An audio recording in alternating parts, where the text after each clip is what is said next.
8 horas 22 minutos, é isso, Pedro? No horário de Brasília. Exatamente. 13h22, então o reloginho tá bem aqui. Só que eu tô 5 horas na frente, então às vezes a gente confunde um pouquinho.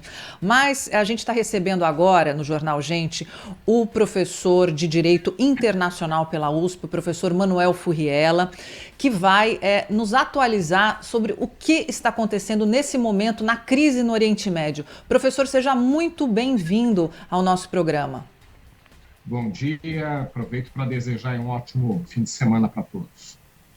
Professor Furriela, olha, a gente falava, né, já na última vez que conversamos, era Israel contra o Hamas, depois ficou Israel bombardeando a faixa de Gaza, né, com todas as mortes dos palestinos, o mundo apontando o dedo para Israel por conta das atrocidades cometidas e, de repente, a coisa vira. Entra o Irã na história. Aí o mundo fica quieto quanto ao drama humanitário e agora fala em proteger, ficar ao lado, né?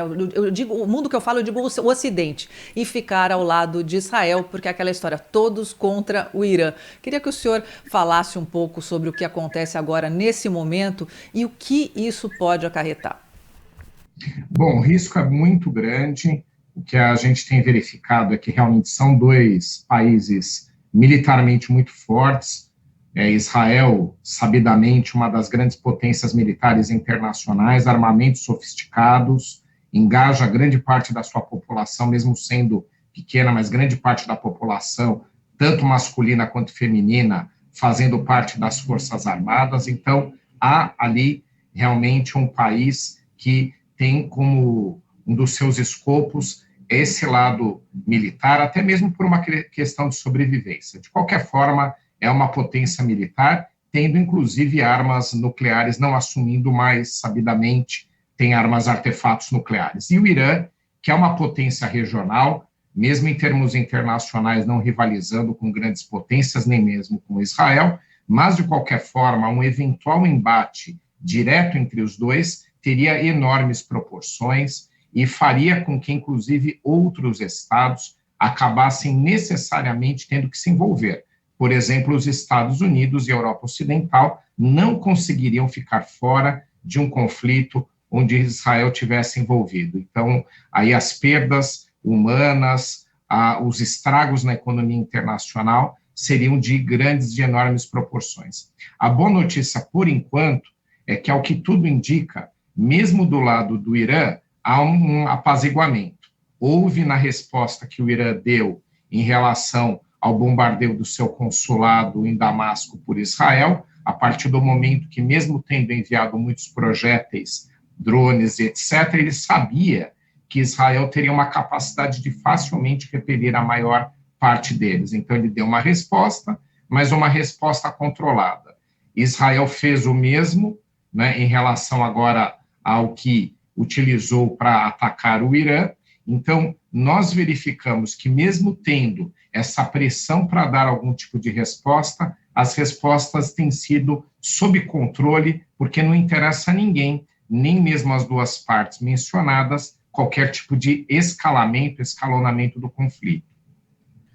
Professor Manuel Furriela, a Sônia Blota destacou na abertura aqui do Jornal Gente de hoje algo que é muito importante de ser dito a respeito do que acontece no Oriente Médio. Nós estamos falando agora muito de Israel, Irã, Israel, ataques, possibilidade. Mas nós estamos esquecendo de dizer o que está acontecendo na faixa de Gaza, que realmente é algo que deveria chamar mais atenção. Porque uma guerra é definida com dois exércitos, um atacando o outro. Uma paridade de armas ou não, mas os dois exércitos lutando. O que nós temos na faixa de Gaza não é uma guerra. O que nós temos na faixa de Gaza é qualquer outra coisa que pode ser dominada, que pode ser denominada, mas não uma guerra. Porque você tem, de um lado, um soldado extremamente preparado, um exército muito potente. E do outro lado, você tem civis. Muitos deles reféns do grupo terrorista Hamas. Muitos deles que nasceram naquela terra e querem viver ali. E nem concordam com muitas coisas que são feitas por aqueles que dominam a área. Mas estão sendo bombardeados, estão sendo mortos, estão sendo vítimas de uma caçada por conta da retaliação que Israel tem a respeito do atentado que sofreu em outubro do ano passado. Qual é a análise que o senhor pode fazer, as informações que o senhor tem a respeito do que acontece ainda na faixa de Gaza, mesmo com esses problemas que estamos tratando aqui nessa entrevista? Ótimo ponto. Quando você tem forças militares organizadas, exércitos e estados, e se enfrentando, você tem ali algo mais claro, um conflito mais claro, e há uma possibilidade de diminuição de baixas civis a partir do momento que os estados têm obrigações internacionais nesse sentido. A guerra tem regras, tem até um ramo do direito que chama ius in bello, que é o direito da guerra.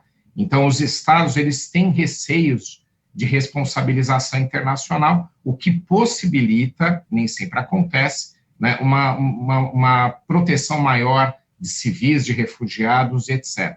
Quando você tem um estado enfrentando, como é o caso de Israel, um grupo terrorista ou grupo insurgente, como queiram, aí algumas denominações têm variado, como é o caso do Hamas, você tem, de um lado, um grupo que não é um exército, não representa um Estado, e que, portanto, também não está muito atrelado a regras. Além disso, é um combate difuso.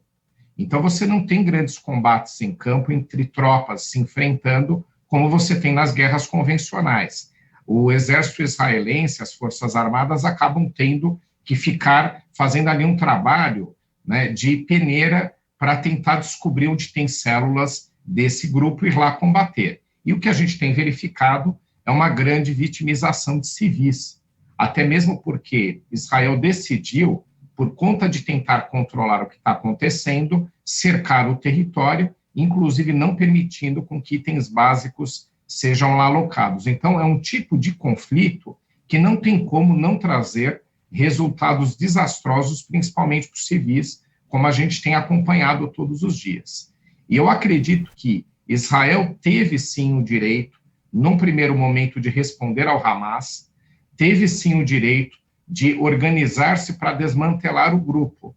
Agora, essa sequência e continuidade desse conflito, como a gente tem verificado nesses meses, nem mesmo vai interessar por isso para Israel, porque recebe críticas internacionais, aguça ataques de outros grupos, como o Hezbollah e até mesmo do Irã, e não traz os resultados desejados. Então, ali, entrou numa fase onde tem mais erro do que acerto em continuar esse conflito naquela região. Algum tipo de acordo para liberar os civis israelenses sequestrados e para reorganizar um governo local, até mesmo porque aquele território é dos palestinos, seria o melhor endereçamento. Essa continuidade, ela não tem sido bem vista internacionalmente e não está trazendo bons resultados para ninguém. E aí a gente começa a suspeitar que o governo israelense tenha lá outros objetivos, não é? Talvez, no futuro, colonizar pelo menos parte daquilo como continuidade de Israel, como fez lá em um pedaço, ou está tentando fazer em um pedaço da Cisjordânia, o que seria realmente outro desastre e desrespeitaria, inclusive, os acordos de reconhecimento do Estado pela ONU. Professor, uma pergunta a respeito dessa confusão, desse imbróglio todo, o Oriente Médio, que cada vez mais, né, toda a nossa audiência vai se familiarizando aí com os personagens. Falando especificamente do Irã e do programa nuclear tão temido pelo mundo. A gente vê que mesmo países islâmicos como a Jordânia e a Arábia Saudita não querem o Irã, não querem o regime dos ayatolás se sobrepondo lá na região. Chego até a ousar dizer que eles ficam do lado de Israel, obviamente não vão falar isso, mas eles não estão ao lado do Irã. Então eu queria que o senhor explicasse para a gente quem são essas peças nesse tabuleiro de war, né? Não é nem mais um tabuleiro de xadrez, é um tabuleiro de jogo de guerra mesmo. É completamente de jogo de guerra. Você tem interesses antagônicos para todos os lados. Eu acredito que a ONU não teve o seu papel lá quando teve a criação do Estado de Israel de endereçar as questões que envolviam os palestinos, que obrigatoriamente teriam que ser endereçadas, já que eram povos que viviam na região. Então, eles deveriam, sim, ter criado o Estado de Israel, totalmente legítimo, fica em pé o projeto. O que não ficou foi a reorganização da região, principalmente em relação aos palestinos. Alimenta até hoje o conflito, algo mal conduzido pela ONU entre 1947 e 1948. E aí você tem outros estados que nunca aceitaram a criação do Estado de Israel e que até hoje eles têm interesses antagônicos com relação a esse Estado. Quem mais se destaca é o Irã, mas ele não é o único.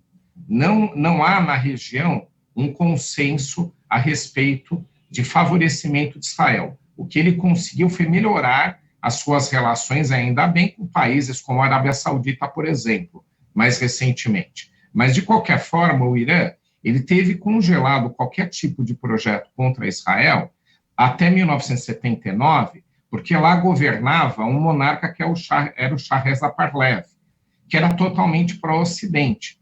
Então, havia ali um controle por parte dele. Mas a população e grande parte das correntes políticas e principalmente religiosas do Irã, elas não viam com bons olhos a continuidade do Estado de Israel. O ponto é que essas correntes tomaram poder em 1979.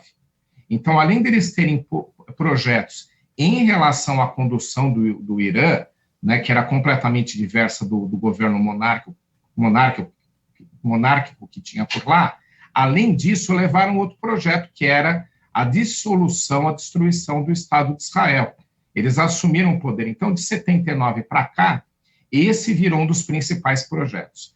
Como o Irã não tem condições de entrar num embate contra Israel, como tentaram fazer outros estados e saíram derrotados, para fazer ou conduzir esse projeto de dissolução, o que ele sempre fez foi apoiar grupos outros, como o Hezbollah, por exemplo, né? E também grupos que ele tenha menos poder, mas que também têm uma agenda comum contra Israel, como, por exemplo, os insurgentes lá do Iêmen.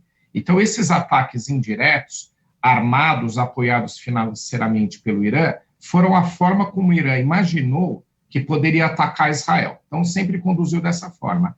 Em paralelo, o Irã sofreu e sofre sanções internacionais legais, porque são autorizadas pela ONU, por conta de buscar um projeto nuclear. Então, ter o principal armamento que o mundo oferece, o mais destrutivo, como uma arma nuclear, seria a chave para os projetos do Irã, tanto para ele se proteger de ataques externos, ou seja, para ele manter a condução do país da forma como está, tão criticada, quanto até mesmo para atacar adversários, pode ser a Arábia Saudita e principalmente Israel. Esse projeto, ele está sim em curso, ele não está, pelo que tudo indica, numa fase muito avançada de desenvolvimento, mas o Irã não abandona esse projeto. Ter o armamento nuclear faria com que o jogo mudasse por completo para a manutenção do regime iraniano e também para eventual uso contra seus inimigos externos, e Israel encabeça a lista. Nós conversamos no Jornal da Bandeirantes, gente, nesta manhã com o professor de Relações Internacionais, Manuel Furriela, reitor das FMU.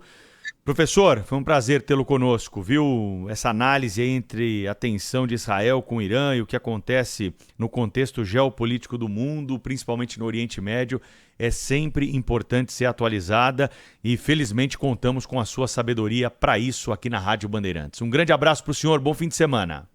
Bom final de semana. Obrigada, professor. Sônia, vamos fazer contato com o Rio de Janeiro.